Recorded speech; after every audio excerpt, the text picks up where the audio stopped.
Hi there, I'm Nancy Nash with Starfish Strength, and today I want to share a recipe with you for a healthier chocolate chip peanut butter bar.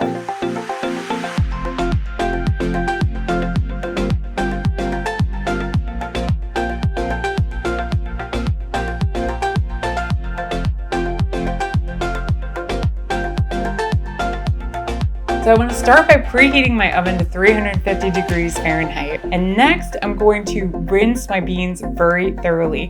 Now, I'm using Great Northern beans today. You could also use cannellini beans. I've used garbanzo beans. They all work really, really well. You just want kind of like a neutral-ish white legume. So once your beans are, rinsed to your satisfaction, you don't see any of that slimy liquid anymore, I'm going to add those into a high-powered blender. To that, I'm going to add a half cup of peanut butter powder. I'm using PB2. There are other brands of peanut butter powder on the market. Feel free to use what you have on hand, but this is going to be kind of the basis for our peanut butter flavor. I'm going to add a quarter cup of oat flour, a quarter cup of chickpea or garbanzo bean flour, a half cup of Truvia brown sugar blend, and I'm just going to lightly pack it as I measure it. 2 tablespoons of a neutral flavored olive oil. So I really like the California Olive Range olive oil for this. I find that it works really well in baked goods. I'm going to crack 2 large eggs into a separate bowl, just ensuring that there's no bits of shell, and then add those into my blender. I'm also going to add 2/3 of a cup of water, 2 teaspoons of good vanilla extract. I definitely recommend using real vanilla for this, and a half teaspoon of baking powder. So once you've got all your ingredients in the blender, we're going to mix this until it's smooth. So this does take a little doing. I'm going to start it out on the lowest setting and then walk it up to the puree setting. And then after a few minutes, I would just recommend scraping it down with a spatula, just making sure that no bits of peanut butter powder or flour got left behind. You want everything to be one cohesive mixture. And then I would blend it for a couple more minutes. And when you see that everything is really smooth, I'm going to bake this in a 9x9 baking dish. You could use an 8x8 dish and they'll just be a little bit thicker. I'm going to spray that with non-stick cooking spray. So I'm going to add my batter in a nice even layer. Now I'm actually going to take my peanuts and put them in a small plastic bag, and then I want to break them down just a little bit finer. So I'm using a meat mallet for this. You could also use the palm of your hand. I know some people like to use a glass. Just make sure that you choose something that's not going to shatter on you. But we're just going to break down our peanuts a little bit, and then I'm going to sprinkle those evenly on the top.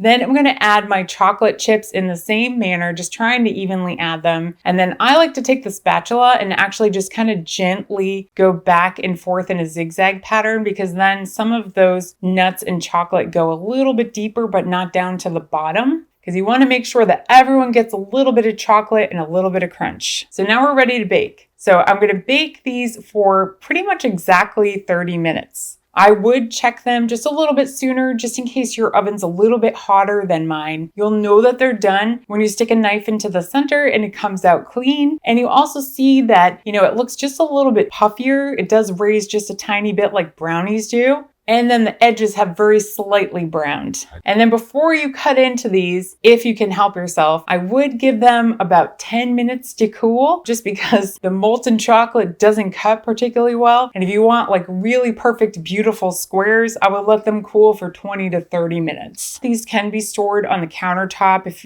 at room temperature for a couple days. Preferably if you're going to keep them around for longer than that, I would put them in the refrigerator. They store for 5 to 7 days in the refrigerator just fine. So let's go ahead and give this a taste. So the first thing that I bit into, honestly, was the chocolate, and then the peanut butter kicked in behind it. But I'm a big chocolate fanatic for sure. This to me kind of satisfies that craving. If you love peanut butter and chocolate together, I think you're going to be pretty happy with this. If you're a person that likes really sweet peanut butter, you might want to add just a touch more of the Truvia. I also really do like crunchy peanut butter. So if you don't, you could obviously omit the peanuts on top, but I feel like it gives it a little more texture. It's a little more fun to eat. And it kind of has the texture, somewhere between like a brownie and fudge. So if you like either of those things, I think you're going to be pretty pleased with this. It has more fiber and less sugar than both of those desserts, which makes me very happy.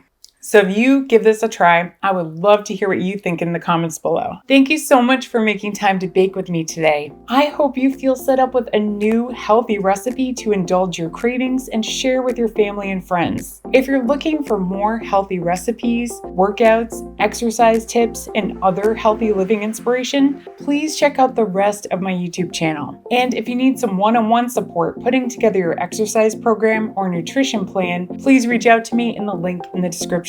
In the meantime, I look forward to continuing this journey with you, and I'll see you in the next video.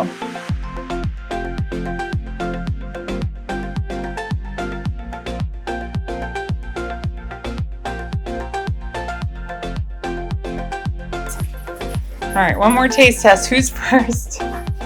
So I hope it goes without saying the dogs should not have chocolate and they should not have those peanut butter bars, but they can just have peanut butter. My dogs, I don't think really care for peanut butter, but we're gonna try it anyway. It's been a while. What do you think? He's also fearful of metal, so the fact that he's diving into this is a pretty good sign. All right. Yeah, the metal spoon is not a turn off. Good job, Maxwell. Good job. That's a good way to get you to drink water too, isn't it? Good job, bud. All right, Luna, what do you think? You want to try some peanut butter? Come here, girl. You have to come over. That's part of the gig. You're so wound up. Do you want to try some peanut butter? She doesn't want to be off here. Oh, she's rejecting the peanut butter. No, huh? Absolutely no. Okay, that's fine. That is just fine. The queen has spoken.